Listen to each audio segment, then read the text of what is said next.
Chittorgarh, c'est une municipalité du Rajasthan, dans l'ouest de l'Inde. C'est une ancienne capitale des Rajputs du Mewar.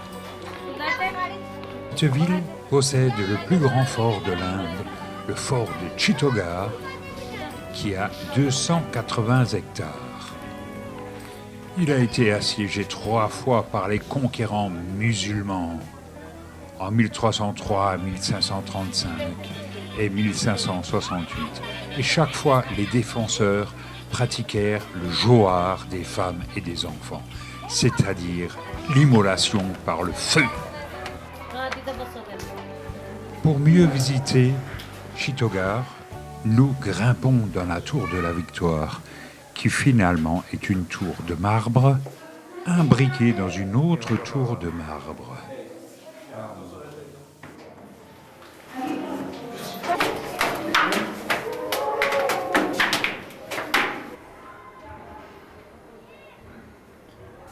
Chittorgarh, c'est la caste supérieure des Rajputs, fierté, romantisme et panache, puisque les habitants de Chittor ont toujours choisi de mourir plutôt que de se rendre à quiconque. Son histoire d'héroïsme et de sacrifice résonne encore aujourd'hui dans les chansons des bardes du Rajasthan. L'énorme citadelle en ruine est un symbole du courage et de la noblesse et des traditions rajputes, en même temps que de l'aspiration de l'Inde tout entière à la liberté. Chittor fut d'abord attaqué par le sultan de Delhi, Alauddin Khilji, en 1303.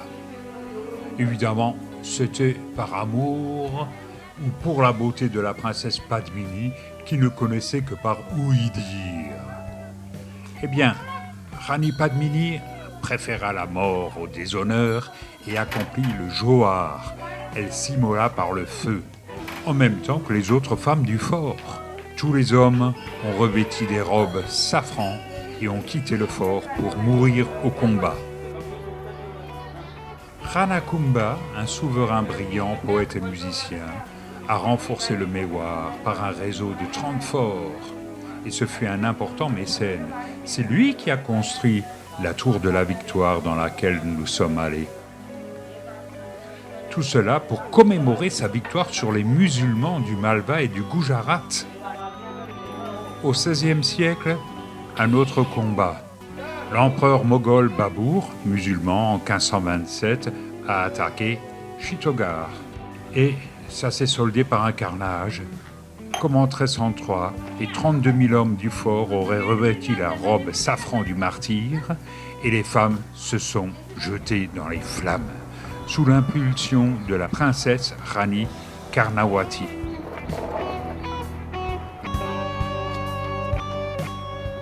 Le réservoir d'eau potable surplombe la ville bleue de Chittorgarh.